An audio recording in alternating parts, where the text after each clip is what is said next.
Hello everyone, this is Nilufar Neha Khan and welcome to our YouTube channel Shikshalaya. तो आज हम बात करेंगे कि बीएड स्टूडेंट्स के साथ अब इस टाइम सिचुएशन क्या है। ठीक है, क्योंकि इस पे बात करना बहुत ज़्यादा ज़रूरी है, क्योंकि मेंटली भी कई बच्चे डिस्टर्ब हो चुके हैं इस चीज़ से। और कई बच्चे अब कहीं ना कहीं एक दूसरा स्कैम या कह लीजिए दूसरा धोखा उन लोगों के साथ ये हो रहा है कि उन्हें एक और मतलब उम्मीद दी जा रही है कि रिव्यू पिटीशन के बाद बीएड अभ्यर्थी एलिजिबल हो जाएंगे। कई ऐसी वीडियोस हैं, कई ऐसे, जैसे कि आपको पता है बिहार के जो स्टूडेंट्स हैं, जो बिहार में जो शिक्षक भर्ती आई थी, उसमें वो लोगों को मतलब वो लोग एग्जाम देने जा सकते हैं, लेकिन उनका जो भी फैसला होगा वो डिपेंड करेगा एनसीटी की गाइडलाइंस पे। ठीक है, ये चीज आपकी फिक्स हो गई है। तो आप एक और उन लोगों ने क्या करा कि रिव्यू पिटीशन डाली है। अब वो रिव्यू पिटीशन मतलब आपकी एक्सेप्ट होगी या नहीं होगी, पहले तो आप एक बात समझ लीजिए, सुप्रीम कोर्ट का जो फैसला होता है वो लास्ट होता है, उस पर आप कुछ नहीं कर सकते। लेकिन हाँ, जैसे कि आपको पता है, जैसे मेरे स्टूडेंट्स तो जानते ही होंगे कि जो रिव्यू पिटीशन है वो डाली जा सकती है, लेकिन उसके भी कुछ ना कुछ पॉइंट्स होते हैं। मतलब आपके पास वैलिड रीजन होने चाहिए रिव्यू पिटीशन डालने के। ठीक है, और अगर आप सिर्फ और सिर्फ इन चीजों को ध्यान में रख के कि हम लोगों के साथ ये चीज हो रही है तो हम इस पर रिव्यू पिटीशन, पहली बात तो वो एक्सेप्ट ही नहीं हो पाएगी अगर आपने वैलिड रीजन नहीं दिए तो। ठीक है, जो पहले की चीजें वो नहीं दे सकते आप यहाँ पर, आपको यहाँ पर नई चीजें देनी पड़ेंगी जो कि वैलिड होंगी, कि हाँ यहाँ पर लगेगा सुप्रीम कोर्ट को कि ये जो तथ्य हैं या फिर ये जो इंफॉर्मेशन है ये मिस हो गई है, इसलिए इस पे दोबारा से सुनवाई हो सकती है। लेकिन ऐसे चांसेस सिर्फ 1% है। और मैं आप लोगों के साथ कह रही हूँ कि ये दोबारा से बीएड जितने भी बच्चे ने बीएड वाले जितने भी बच्चे हैं, दोबारा से उन लोगों के साथ स्कैम हो रहा है। और अगर आप देखिए, इस वीडियो पे कई लोग नेगेटिव कमेंट करेंगे, कई लोग पॉजिटिव करेंगे, लेकिन मेरा सिर्फ और सिर्फ मोटिव ये है कि एट द एंड आपका सिलेक्शन लेना है तो कुछ चीजों को बिल्कुल निग्लेक्ट करके, इग्नोर करते हुए चलना पड़ेगा अगर आप अपना चाहते हो कि कहीं ना कहीं सिलेक्शन हो। ठीक है, वरना तो आप कोर्ट के चक्कर में लगे रहिए, ओवर एज हो जाइए, किसी को कोई फर्क नहीं पड़ रहा, किसी का घर आप लोगों से मतलब किसी का कोई चीज नहीं रुकेगी। इसलिए ये चीज आपको ध्यान देनी पड़ेगी कि आपको सिलेक्शन किस तरीके से लेना है। अब आप एक सोचिए कि चलिए रिव्यू पिटीशन पहले तो आपने डाला, फिर वो एक्सेप्ट होगा नहीं होगा वो एक अलग बात है। ठीक है, चलो मानते हैं एक्सेप्ट हो गया है, क्या गारंटी है कि उसके बाद आप बीएड वाले पीआरटी में एलिजिबल होंगे। ठीक है, उसके बाद भी अगर सेम चीज हो गई, फिर दूसरी चीज यहाँ पर कई टीचर्स ये बोल रहे हैं कि राज्य सरकार जो है या फिर गवर्नमेंट जो है वो कोई ना कोई अध्यादेश लाकर इस चीज को चेंज कर सकती है। तो आप लोग इन चीजों में क्यों फंस रहे हो, मुझे ये नहीं समझ आ रहा कि एक तरीके का इतना बड़ा स्कैम है ना आप लोगों के साथ ये, जो कि आपको ओवर एज तो करेगा ही करेगा, मेंटली आपको इतना डिस्टर्ब कर देगा कि आप पछताओगे कि हमने बीएड करा ही क्यों। और मेरी बातें कड़वी जरूर लगेंगी आज की वीडियो में, लेकिन मैं सही बता रही हूँ कि इतने इतने कमेंट्स मेरे पास आए हैं या फिर इतनी क्वेरीज आई हैं कि मैम हम हो सकते हैं क्या, रिव्यू पिटीशन डाली जा रही है तो क्या हम एलिजिबल हो जाएंगे। आप लोग इस चीज को ध्यान में रखिए, एट द एंड सिलेक्शन लेना है, चाहे वो किसी भी तरीके से ले रहा हूँ। ठीक है, और अगर इस इंतजार में लगे रहोगे कि आज यहाँ पर रिव्यू पिटीशन डाली जा रही है, कल हो सकता है कोई कहे कि इसके लिए किसी नेता ने अनाउंस कर दिया कल को कि इसके लिए बीएड वालों के लिए हम एक अध्यादेश लाएंगे।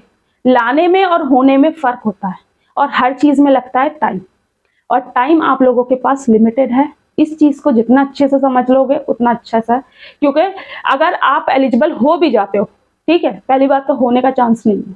ठीक है, और हो भी जाते हो तो भी एक चीज याद रखिएगा, क्या पता उस टाइम पे आप ओवर एज हो जाओ।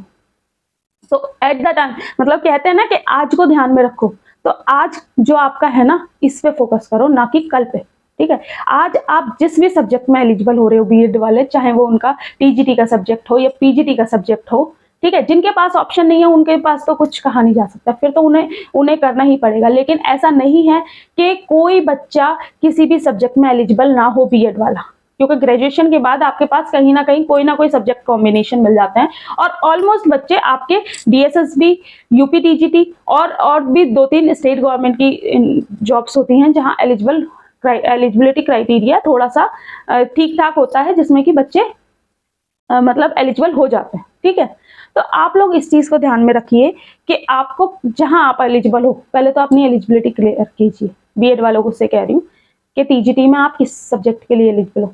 अगर कई बच्चे होंगे जो टीजीटी में एलिजिबल नहीं हो पा रहे किसी भी सब्जेक्ट कॉम्बिनेशन के साथ, तो हो सकता है कई उनमें से ऐसे होंगे जिन्होंने मास्टर्स के बिहाफ पे भी बच्चों की एलिजिबिलिटी टीजीटी में भी और पीजीटी में दोनों में ही कई बार वो एलिजिबल होते हैं। जैसे डीएसएसबी में अगर आप न्यू जो रूल्स आए हैं उसके अकॉर्डिंग आप मास्टर्स के बिहाफ पे भी अपना एलिजिबिलिटी मतलब आप एलिजिबल हो सकते हो किसी सब्जेक्ट के लिए, ठीक है।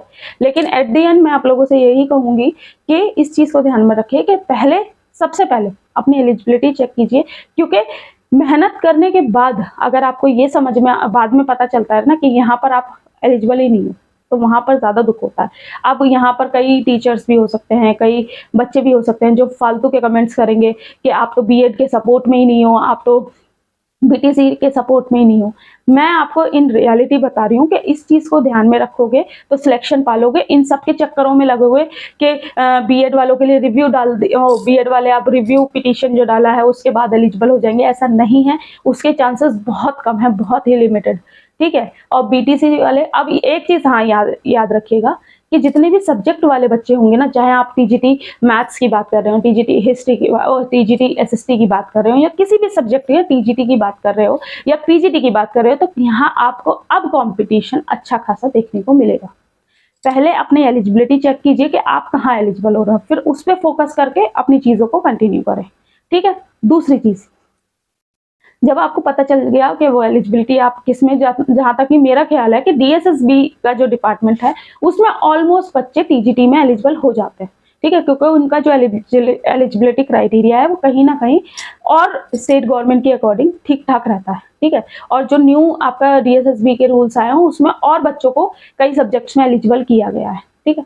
तो यहाँ पर एक चीज याद रखिए कि पहला एलिजिबिलिटी चेक कीजिए। दूसरा, जब आपको पता चल गया कि आप एलिजिबल हो तो उस एग्जाम के लिए बस ये याद रखिए कि ये एक आपका लास्ट टारगेट है, इसी पे ही मुझे फोकस करना है।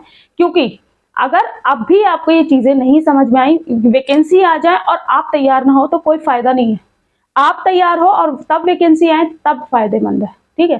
क्योंकि ऐसा नहीं है कि बहुत बच्चे जो पहले से ही टीजीटी में, जिनका माइंडसेट था कि मुझे टीजीटी में ही जाना है, अब वो उन लोगों की जो एक एबिलिटी है आप लोगों से ज्यादा है, ठीक है। तो अगर आप उन्हें बीट करना चाहते हो तो अपनी तैयारी को ज्यादा बेहतर करना पड़ेगा। और ये एक बात याद रखिए, टाइम सबसे ज्यादा प्रीशियस है, चाहे वो 1 घंटा हो या 1 साल। अगर वेस्ट हो गया तो फिर कुछ नहीं, वापस नहीं आएगा, ठीक है। इन सब चीजों में मत पड़ो कि कौन क्या है। और बिहार वाले स्टूडेंट्स ने जो रिव्यू पिटीशन डाला है कि अभी थोड़े टाइम तक इस पे स्टे लगाई जाए, ताकि बच्चों का जो बीएड वाले वहाँ बिहार में जो एग्जाम देंगे उस पर डिसीजन आ सके, चीज़ें मतलब उस पर क्या निर्देश आएंगे, गाइडलाइंस क्या आएंगी इसके लिए। तो आप लोग देखिए, ये सारी चीज़ें आप पे खुद डिपेंड करती हैं, ठीक है। अगर फीस दे चुके हो, सारी चीज़ें हो चुकी हैं, तो एग्जाम देने तो जा सकते हो। और कितनी चीज़ें, एक बात याद रखिए, कोई भी पढ़ाई खराब कभी नहीं जाती।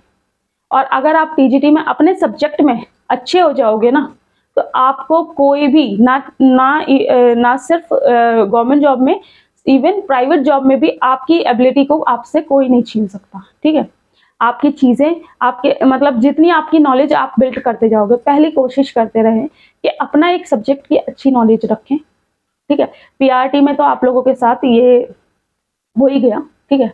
अब थोड़ा सा कोशिश करें कि इन सब चीज़ों को ध्यान में रखें कि ये जो रिव्यू पिटीशन वाली जो एक वीडियोस वायरल हो रही हैं और ये एक उम्मीद आपको देके जा रही है, तो एक चीज़ याद रखिए कि इनसे ज़्यादा प्रीशियस आपका टाइम है।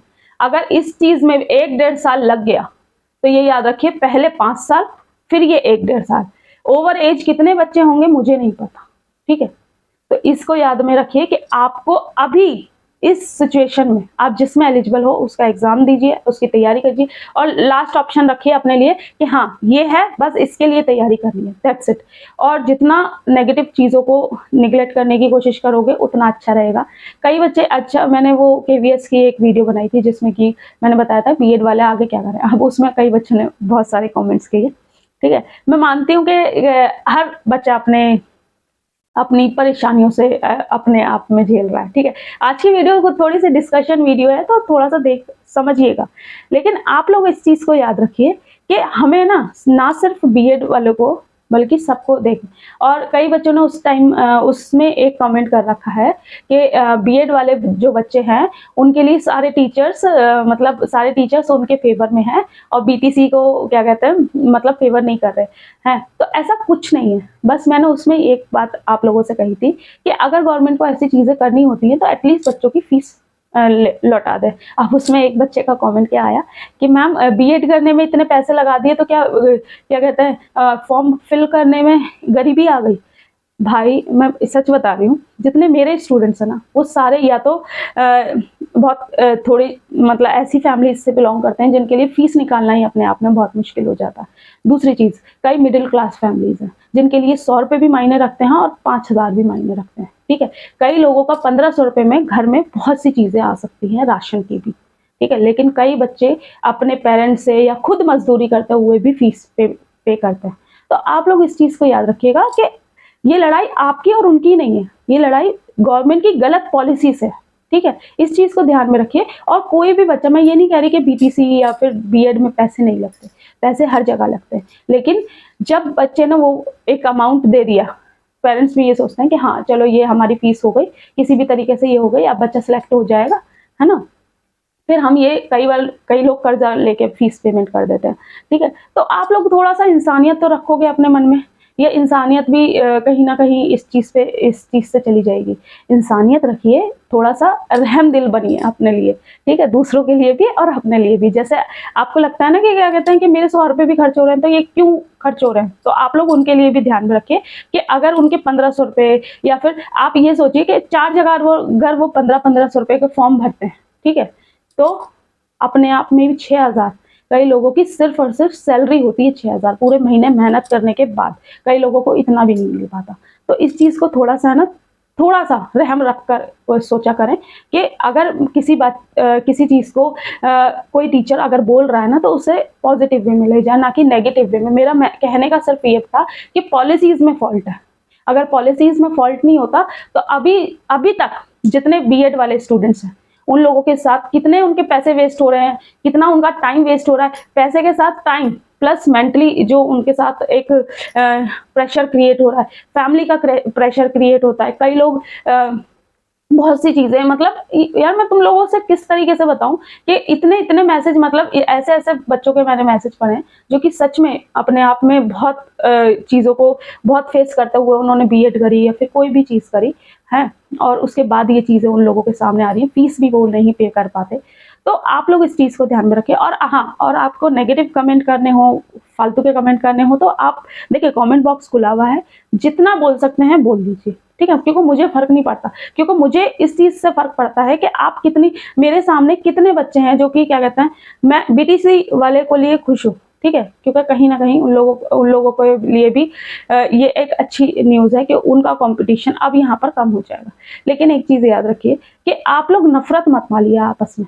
ठीक है, और होप सो, अब मुझे नहीं पता आज मैंने क्या क्या बोला है, लेकिन थोड़ा सा रहम रखकर चीज़ों को कंटिन्यू करिए। और जिसे फालतू के कमेंट बॉक्स में करने हो तो कमेंट बॉक्स खुला हुआ है। आज मैं पहली बार इस तरीके से बोल रही हूँ अपनी वीडियो में, तो आप लोग जितना कमेंट कर सकते हो, लेकिन मेरा हर चीज़ में ये चीज़ रहेगी कि गवर्नमेंट की पॉलिसीज में फॉल्ट है, जिसकी वजह से लाखों बच्चे सफ़र कर रहे हैं। ठीक है, और ना सिर्फ बीटीसी वाले, बीएड वाले दोनों ही सफ़र किए। बीटीसी वालों ने अभी 5 साल सफ़र करने के बाद थोड़ा उन्हें रिलैक्स मिला है। अब यहाँ बीएड वालों के लिए कहीं ना कहीं एक इतनी चीज़ें गलत नहीं कहूँगी, लेकिन सही भी नहीं है। ठीक है, अगर फॉल्ट नहीं होता तो इतनी कंफ्यूजन क्रिएट हो ही नहीं पाती। होप सो ये वीडियो अच्छा लगा हो। मुझे नहीं पता ये वीडियो है या फिर लेक्चर है या क्या है, लेकिन ठीक है, बिना कट पेस्ट के मैं इसे अपलोड कर दूंगी। आप लोग जस्ट मेरी चीज़ों को सोच के देखिएगा कि आप लोग कहाँ फंस रहे हो, और याद रखिए इस स्कैम में बिल्कुल नहीं फंसना। होप सो ये वीडियो अच्छी लगी हो तो लाइक एंड शेयर करना। And thank you for watching.